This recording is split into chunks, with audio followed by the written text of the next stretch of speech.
ఈ ప్రాంతంలో కురుస్తున్న వర్షాల కారణంగా గోదావరి ఉగ్రరూపం దాల్చుతోంది. ఎగువన ఉన్న ప్రాణహిత, ఇంద్రావతి, తాలిపేరుకి భారీగా నీరు చేరడంతో గోదావరి ప్రవాహం గంటకు పెరుగుతోంది. భద్రాచలం వద్ద స్నానఘాట్లకు వద్దకు నీరు చేరడంతో అధికారులు అప్రమత్తమయ్యారు. ఇప్పటికే అధికారులు ముంపు ప్రాంత గ్రామాల ప్రజలను అలర్ట్ చేస్తున్నారు.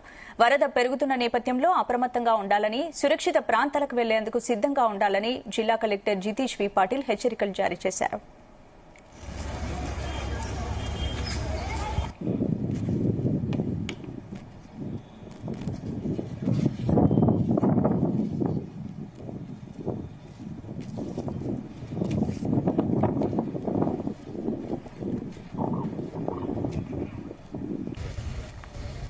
ఇదే అంశానికి సంబంధించి పూర్తి అప్డేట్స్ మా ప్రతినిధి తిరుపతిరావు అందిస్తారు. తిరుపతి.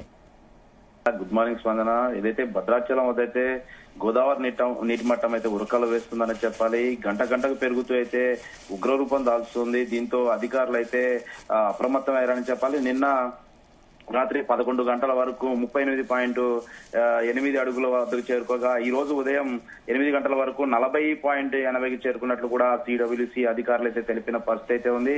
ఎగువ ప్రాంతంలో కురుస్తున్న భారీ వర్షాల కారణంగా అయితే గోదావరి, ఇటు ఉపనదులైనటువంటి ప్రాణహిత, మంజీరా, ఇటు తాళపేరు నదులు భారీగా వరద చేరడంతో అయితే దిగువ ఉన్నటువంటి శబరి నది ఉప్పొంగడంతో అయితే గోదావరి వరద ఉగ్రరూపం దాల్చి మొదటి ప్రమాద హెచ్చరిక అంటే 43 అడుగులు చేరువలో ప్రవహిస్తుందని చెప్పాలి. 43 అడుగులకు చేరితే మాత్రం 1వ ప్రమాద హెచ్చరికను కూడా అధికారులు జారీ చేయనున్నారు. అయితే శుక్రవారం సాయంత్రం 4 గంటల వరకు కూడా 36 అడుగులు చేరుకోగా రాత్రి 38.8 దాటి ప్రవహించడంతో అయితే జిల్లా యంత్రాంగం మొత్తం కూడా అప్రమత్తమైందని చెప్పాలి.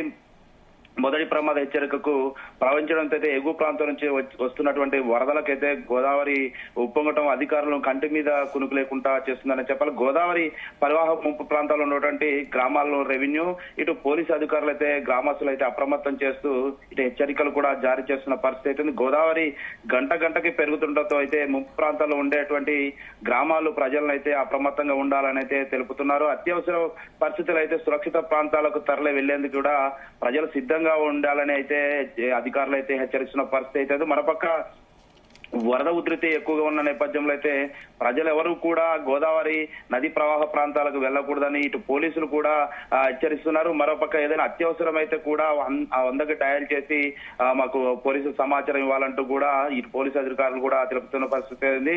అంటే ఏదైతే మరోపక్క జాలర్లు కూడా చేపలు వేటకు వెళ్లొద్దని కూడా తెలుపుతున్న పరిస్థితి. మరో 3 గంటలకు అంటే 3 గంటల్లోనే 1వ ప్రమాద హెచ్చరిక అంటే 43 అడుగులు చేరే అవకాశం ఉన్నట్లు కూడా ఇటు సిడబ్ల్యూసి అధికారులు అయితే అంచనా వేస్తున్నారు. అంతేకాకుండా గోదావరి ప్రవాహం 1వ ప్రమాద హెచ్చరికను దాటి మరి ఈ రోజు రాత్రి వరకు కూడా 2వ ప్రమాద హెచ్చరిక దాటే అవకాశం ఉన్న నేపథ్యంలో అయితే అధికారులు అప్రమత్తమయ్యారని చెప్పాలి.